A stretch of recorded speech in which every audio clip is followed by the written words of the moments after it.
Hello दोस्तों, mastermind class में आप लोग का स्वागत है। तो आइए आज हम लोग समझते हैं संचित निधि को।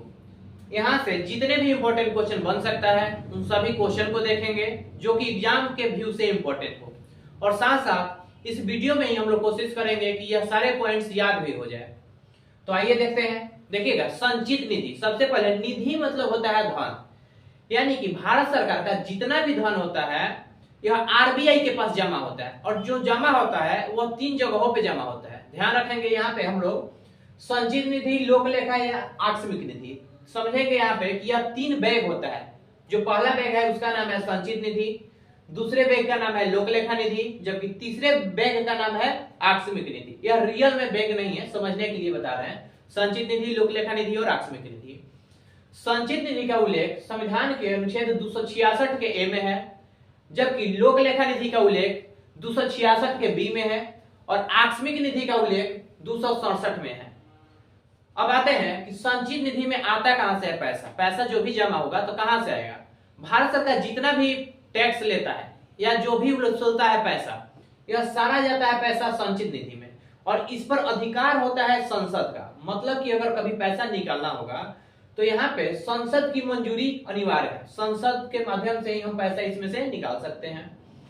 अब आता है पैसा तो चला गया, अधिकार भी है संसद का, तो जो खर्चा होगा कहाँ होगा, तो यहाँ पे राष्ट्रपति, स्पीकर, सभापति, मतलब जितने भी भारत सरकार के कर्मचारी हैं इन सभी को पैसा दिया जाता है संचित निधि के माध्यम से।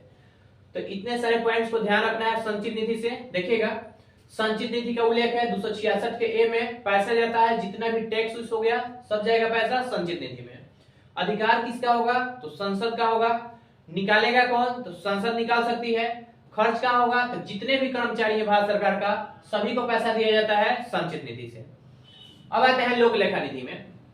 लोक लेखा निधि का वर्णन है संविधान के अनुच्छेद 266 के बी में है। यहाँ पे पैसा जाता है जितना भी पब्लिक अपना पैसा जमा करता है बैंकों में, वह सारे पैसा जाता है लोक लेखा निधि में। और चूंकि यह पब्लिक का धन है, मतलब हम अपना पैसा अगर बैंक में जमा करते हैं तो हम खुद से जाकर निकाल सकते हैं, मतलब हमारा अधिकार है। यही कारण है कि इसे पब्लिक का धन भी बोला जाता है, लोक लेखा निधि को। अब बात आता है आकस्मिक निधि। आकस्मिक, इस शब्द से ही पता चलता है कि यहाँ पे आपात स्थिति के लिए यह पैसा रखा जाता है। भारत सरकार क्या करता है कि संचित निधि में से ही कुछ धन निकाल कर रख देता है आकस्मिक निधि में, ताकि कभी जरूरत पड़ने पर आपात स्थिति में तुरंत यहां से पैसा निकाला जा सके। और यह पैसा राष्ट्रपति के मंजूरी से ही निकाल सकता है वित्त सचिव। ध्यान रखना है, आकस्मिक निधि का वर्णन है 267 में। पैसा कहां से जमा होता है इसमें, तो संचित निधि से ही पैसा रखा जाता है। इसमें कौन निकाल सकता है, तो राष्ट्रपति के मंजूरी से निकाला जा सकता है यहाँ से पैसा। अब बात आता है यहाँ पे सुप्रीम कोर्ट का वेतन और हाई कोर्ट का वेतन, यहाँ से क्वेश्चन आते हैं।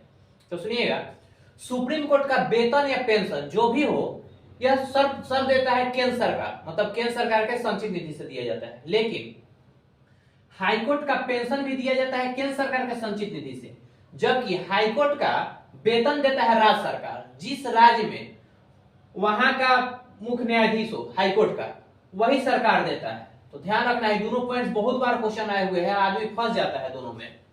तो ध्यान रखना है, हाई कोर्ट का पेंशन केंद्र सरकार देगा, जबकि हाई कोर्ट का वेतन राज्य सरकार देगा।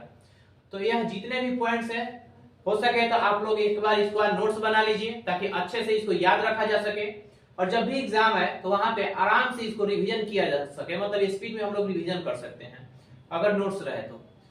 और अगर यह वीडियो आप लोग को अच्छा लगे तो प्लीज लाइक, शेयर और सब्सक्राइब जरूर करें, और कमेंट में बताएं कि आप लोग को यह वीडियो कैसा लगा।